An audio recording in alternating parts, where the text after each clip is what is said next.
silakan duduk kembali. Sahabat juga dan Bapak Ibu dosen Universitas Lampung. Nah, karena saya 20 menit itu harus bisa saya mengalokasikan waktu ya terkait dengan tulisan artikel di jurnal internasional ini. Seperti yang disampaikan tadi sama Bu Ketua LPPM bahwa sebetulnya kita ini agak terlambat untuk push jumlah aplikasi. UI sendiri itu ketika awal-awal muncul Scopus sudah terngiang-ngiang. Kita masih sering meributi, kenapa harus Scopus sih, Scopus sih? Nah, itu yang sering jadi pertanyaan. Mana juga adalah lembaga pengindeks yang sudah teruji secara internasional. Nah, sehingga UI, sekalipun selevel UI, kemudian USU, mereka melakukan terobosan di awal itu luar biasa. Mereka bantu dengan prosedur. Makanya kalau kita lihat di Sinta mereka itu jumlah prosedur mereka bisa melampaui jumlah jurnal mereka. Mereka juga nggak bikin kualitas dulu di awal. Nah, kita sebagai dosen tentunya berpikir bicara ke depan orang itu akan lihat dari kualitas tulisannya. Jadi Bapak Ibu, udah dari sekarang juga mulai, meskipun di awal ya kalau masih asisten ahli, ya sabar dulu bicara kualitas mengejar jurnal Q1 daripada kita mikir jurnal Q1 dipikirin nggak jadi mendingan nulis di Q4 atau di prosedur. Terusnya seperti dulu saya juga tulis nggak langsung tiba-tiba muncul di Q1, tapi ya dari awal membangun itu setelah tahu kita baru bisa terus pada dipikirin lebih ada hasil seperti itu. Nah, ke depan dosen juga sudah dituntut dia akan berbicara skala standarnya dari internasional lagi. Standar internasional lagi, kenapa? Kalau dulu kita itu dilihat dari zaman saya awal jadi dosen, yang dilihat itu gelar akademik S2 masih jauh sekali. Dan ternyata berbanding lurus 10 negara maju dari Amerika Serikat, Australia, Austria, mereka punya jumlah publikasi yang luar biasa. Dan kita lihat negara-negara ini maju secara teknologi. Jadi nggak bisa dipungkiri bahwa level komunitas sebuah ilmu pengetahuan itu dari para peneliti itu ada dikomunikasikan melalui publikasi. Itu tidak bisa dihindari. Nah, dari sekarang mulai kita sudah mengarah ke sana, karena ke depan itu mengarah ke sana. Bukan kita sibuk memperebutkan jabatan, enggak. Ke arah ke sana nanti akan dosen itu akan lebih profesional. Pejabat itu hanya sekedar untuk meregulasi kita, mengajak kita, kemudian memposisikan negara. Saya dibayar 4, terus terang nggak saya potong-potong kalau dia bicara tentang riset, pengabdian, bahkan TIK sendiri yang saya harus revisi dari anggaran cuma 2 miliar, saya tambah 9 miliar. Tapi kan eksekusinya lambat. Kenapa ya? Pertama COVID, ketika sudah revisi ke tengah semester gitu kan, e-katalog belum dibuka, pengadaan server dan sebagainya itu belum bisa kita lakukan semua. Makanya kalau tahun ini belum siap ikhlas ya jangan dulu dipaksakan. Kembali ke menggunakan Zoom, pakai Siakadu dan sebagainya. Kalau dipaksakan ya hang semuanya gitu kan. Pengadaan itu mungkin karena sampai sekarang e-katalog belum dibuka untuk pengadaan. Itu dia. Nah kemudian ini kesimpulan saya, kemajuan teknologi berbanding lurus dengan jumlah publikasi suatu negara. Nggak bisa dibantah dari hasil searching, faktanya seperti itu. Lanjut. Nah, produktivitas Cina. Nah, Cina sejak tahun 2016 dia publikasi Cina itu sudah melampaui Amerika Serikat. Publikasi ilmiah Cina di Scopus mencapai 426 artikel, ya, atau 18,6%, sedangkan US itu hanya 409 dokumen. Dan kita melihat kenyataannya faktanya luar biasa Cina. Yang tadinya berada di bawah kita, ya kemiskinan dan sebagainya. Sekarang menjadi sebuah negara yang dibilang kaya juga enggak, tapi miskin banget juga enggak. Nih fakta. Kemudian penerbit jurnal Springer, kalau ini enggak kita bicarakan lanjut. Mutu adalah budaya suatu bangsa dan harus diciptakan. Nah, kita harus sudah mulai belajar dari sekarang berbicara tentang mutu dalam hindari plagiarisme, kemudian menduplikasi, apalagi sekarang kan kamu naik pangkat sudah harus diperiksa plagiarisme, dicek dulu berapa persen dan sebagainya. Karena kebiasaan kita itu menulis dari apa yang sudah ada kita langsung masuk ke situ tulis kemudian terduplikasi. Kalau sekarang Pak Lukman sudah bisa mengecek kan dengan menggunakan item ticket, ya. Item ticket, sehingga harus di bawah 15% baru kita publish. Kalau enggak jadi masalah. Beberapa penerbit juga sudah, kalau kita submit jurnal, beberapa penerbit mereka harus sudah memeriksa. Mereka udah cek dulu, dilampirkan bukti di plagiarisme, cek similarity-nya harus dilampirkan. Tapi ada jurnal yang mereka sendiri yang melakukannya, tiba-tiba dikirim ke kita 50% gitu kan, harus turunkan dan sebagainya. Itu sering kalau kita publikasi ke jurnal biasa seperti itu. Nah, oleh karena itu mutu ini harus kita berdayakan. Kalau enggak, di Cina sendiri orang sudah mulai gitu. Orang sudah mulai lakukan seperti itu. Kalau enggak, dia akan berbahaya bagi kemajuan pengetahuan. Data duplikasi dan sebagainya, berulang-ulang seperti itu dilakukan. Awalnya di Cina juga melakukan seperti itu. Nah, kecanggihan Cina kan awalnya seperti itu. Kalau ada merek Sony, dia buat Sony. Ya awalnya orang berpikir seperti itu dulu, tapi mereka bisa lebih maju menduplikasi, kemudian dia berpikir mengkreasi dari sesuatu yang baru. Nah, kita harus sudah mulai melangkah lebih jauh. Lanjut. Nah, strategi peningkatan peran peneliti kita seperti apa yang kita harus lakukan? Kita lihat lanjut selanjutnya. Nah, salah satu parameter dalam penentuan peringkat perguruan tinggi dunia, 60%-nya orang akan melihat data yang terekam di jaring internet. Di antaranya adalah Scopus. Di antaranya adalah Scopus ataupun Web of Science, karena orang menggunakan Simago, jurnal ranking, itu sudah bisa diketahui sebenarnya ranking jurnal, kemudian kuartil jurnal, sudah bisa kita buka semua. Orang sudah bisa melihat seperti itu semua. Orang akan melihat H-index jurnal, impact factor jurnal. Kenapa orang melihat impact factor jurnal? Ini faktor dampak, artinya jurnal ini memang dibaca orang dan disitasi orang. Nah, di Sinta kan sudah begitu. Kalau ada jurnal, kalau sitasi by self citation, kita sendiri yang mensitasi, itu tidak dihitung. Tapi dampak bagi orang lain. Kalau di Scopus masih dihitung. H-index kita dari hasil sitasi itu masih dihitung. Kalau di Sinta sudah nggak dihitung. Sebagai sebuah poin nggak dihitung. Nah, itu lebih, artinya Sinta lebih maju lagi dia buat seperti itu untuk melihat indeks seseorang. Makanya ada yang tulisannya banyak di Scopus, tapi belum tentu di indeks Sintanya itu bagus. Kenapa? Ya, bisa jadi self citation. Ya. Itu bisa jadi dia banyak kepada prosedingnya. Nah, makanya kalau yang sudah profesor, yang sudah doktor, udah mulai mikir berbicara mutu dalam penulisan itu, ke arah mutu bukan ke arah banyak-banyakan. Tapi kita sebagai sebuah institusi sementara ini di Indonesia masih mikirnya banyak-banyakan. Untuk pemeringkatan itu masih melihat banyak-banyakan. Makanya UI, USU itu membanting proseding. Saya lihat proseding mereka melampaui jurnal-jurnal mereka. Ada intro seminar proseding. Kita kan tahu dalam proseding itu penelitian yang satu parameter udah bisa kita publish di situ. Itu beda. Lanjut. Dengan Scopus, kualitas peneliti dalam melakukan penelitian itu kita bisa amati. Kita bisa amati suatu jurnal, suatu tulisan itu punya dampak, kemudian tren dari sebuah tulisan itu apakah baru atau tidak, itu bisa kita lihat. Makanya kalau mencari pembimbing di luar negeri, kita lihat rekam jejak di Scopus. Cocok nggak dengan riset kita, cocok nggak dengan passion kita, ke situ kita mau ngambil sebuah penelitian, seperti itu ya. Nah, artikel para peneliti yang terekam dalam Scopus jika berkualitas, dia akan meningkatkan biometri kita. Artinya ketika dia indeks, biometri kita meningkat, kemudian pemeringkatan perguruan tinggi kita juga, PTN kita juga meningkat. Nah, kita terkadang terjebak, para dosen ini terjebak setiap tahun dalam pemeringkatan itu menunggu bulan Agustus, menunggu pengumuman. Begitu kalau pengumuman 46,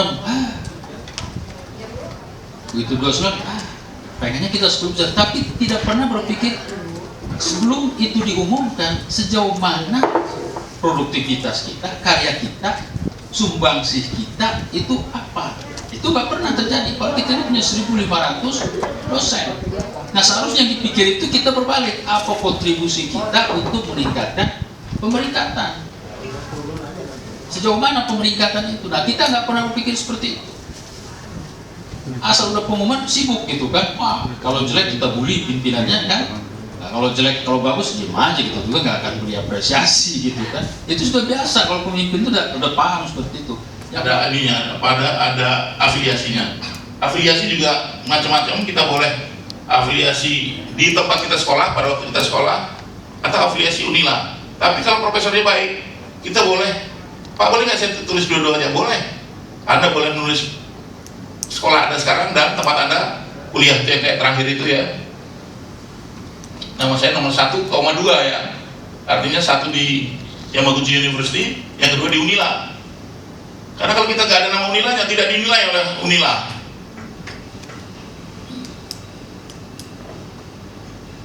Ada yang tanya masalah ini, judul ini? Ya Bu? Saya nanya judul ya Pak? Iya. Oke. Kalau judul itu kan kata Bapak tadi pengaruh sesuatu terhadap sesuatu kan Pak? Iya. Kalau kita perbandingan antara sesuatu dengan sesuatu gitu bisa nggak Pak? Bisa aja. Misalnya membandingkan. Perbandingan kan ada yang kurang dan lebih nanti. Ya, artinya kalau sesuatu itu judul itu dimengerti oleh ibu dan orang lain cukup. Jadi apapun judul misalnya di atas nih, tengah nih, rainwater harvesting and electricity saving on household scale. Saya membandingkan, satunya pakai rainwater harvesting, satunya tidak pakai rainwater harvesting. Pengurangan energinya gimana? Itu sama dengan ibu tadi. Ya, ini di Journal International Geomet, Bapak Ibu sekalian, terbitnya ini. Ada batasan ini nggak Pak, suku kata atau gitu? Suku kata biasanya ada di setiap jurnal beda-beda Bu. Ada yang misalnya ada yang 20 sekian, ada yang sekian belas gitu loh Bu. Kalau menurut pengalaman saya dia tidak boleh banyak-banyak gitu. Tapi macam-macam, tidak pasti segitu. Kira-kira gitu Bu ya. Ada lagi Bapak Ibu sekalian? Ya. Kalau misalkan tadi kalau pengaruh biasanya kalau dulu itu kan berkaitan dengan seolah kesimpulan awal dari penelitian kita gitu Pak. Iya Pak, bisa. Nah kalau misalkan data kita ternyata dia tidak berpengaruh atau kita mendapatkan data yang hipotesisnya ditolak gitu, itu lebih tepat kita menggunakan judul pengaruh atau evaluasi gitu Pak? Tetap pengaruh, bisa evaluasi, tapi kan nanti setelah kita apapun yang terjadi dia akan timbul pertanyaan why di bawahnya Pak. Kenapa itu masuk, kenapa itu tidak?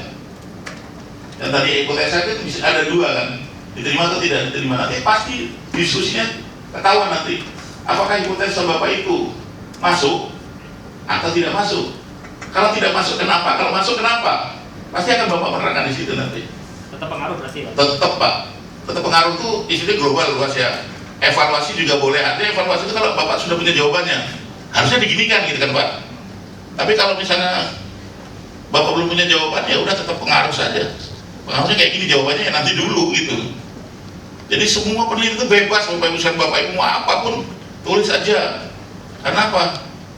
Karena itu pendapat kita, hasil penelitian jadi ini, dan tidak ada penelitian yang salah. Kita meneliti begini, gagal. Itu bukan gagal penelitiannya, bukan salah penelitiannya. Tetapi kita menemukan sesuatu yang lain.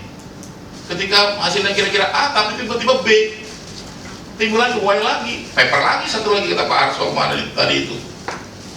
Jadi semakin banyak Y yang kita temukan, semakin banyak sebenarnya hasil penelitian bisa kita tulis. Ya Pak ya. Ada lagi Bapak Ibu sekalian? Seharusnya lihat moderator, tapi terus saja Pak ya.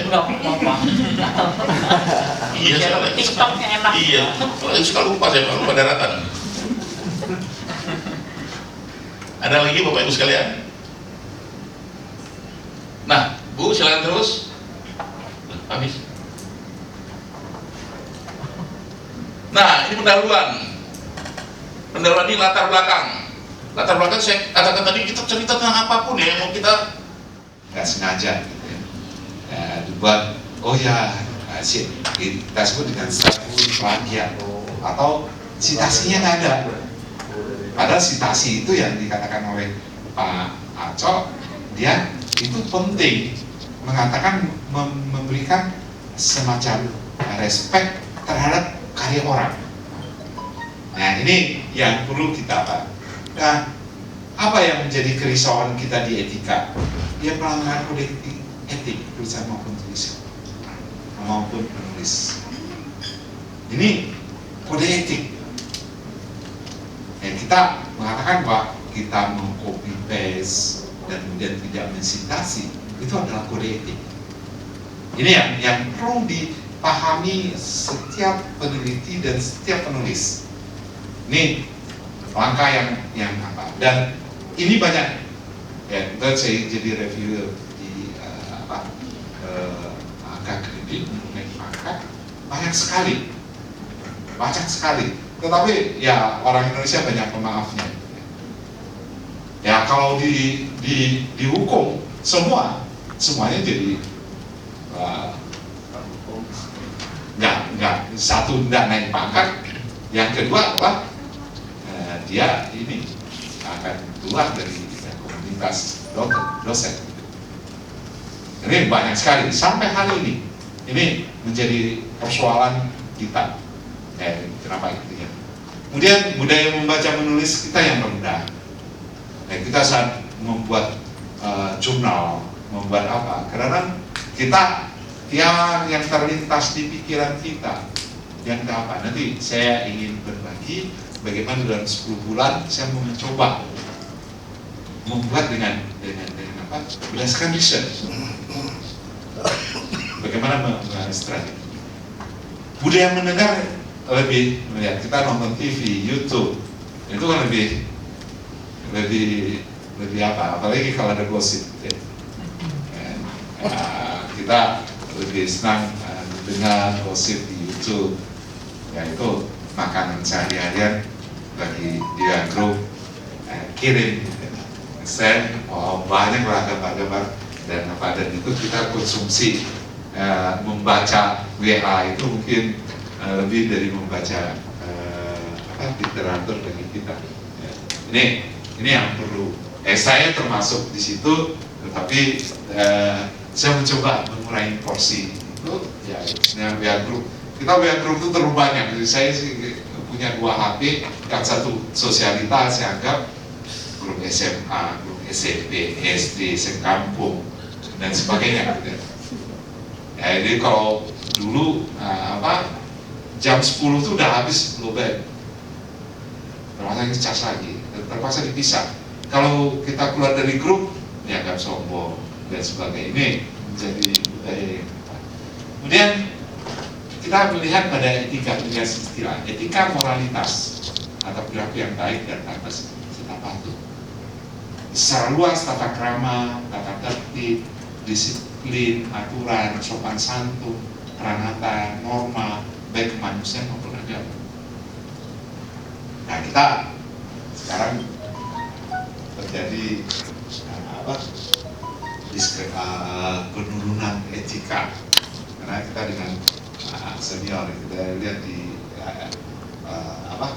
Jakarta Bowers Club, ILC ILC Indonesian. Wah itu kan banyak hal yang umurnya. Kemudian ada lagi etika di dalam komunikasi, ngirim kadang-kadang itu rumor menjadi diganti foto gitu. Itu adalah etika sama sebetulnya. Sama dengan di jurnal kita ambil gambar orang terus kita masukin di jurnal kita. Kita klaim bahwa itu jurnal kita. Itu etika. Karena tinggal menambahkan kita ambil ke sana dan kita minta izin. Harus minta izin. Ya, di bawah ada citasinya. Ini yang kadang-kadang kita lupa mengambil gambar orang, apalagi untuk publish di jurnal. Ya, kalau di WA oke lah, ya ada masalah dan tidak untuk digunakan karya ini. Ini yang perlu bagi kita semua. Dan kemudian tata krama, tata tertib, sopan santun menulis, tata tertib, dan kemudian kita mengikuti aturan yang baku. Setiap jurnal punya aturan baku yang berbeda. Nanti kita akan beda antara sosial, beda dengan eksak juga per jurnal itu juga berbeda. Kita harus mengikuti. Kalau nggak mengikuti, pasti reject. Kita udah capek, di reject lagi gitu ya. Ini yang menjadi banyak kesalahan bagi peneliti. yang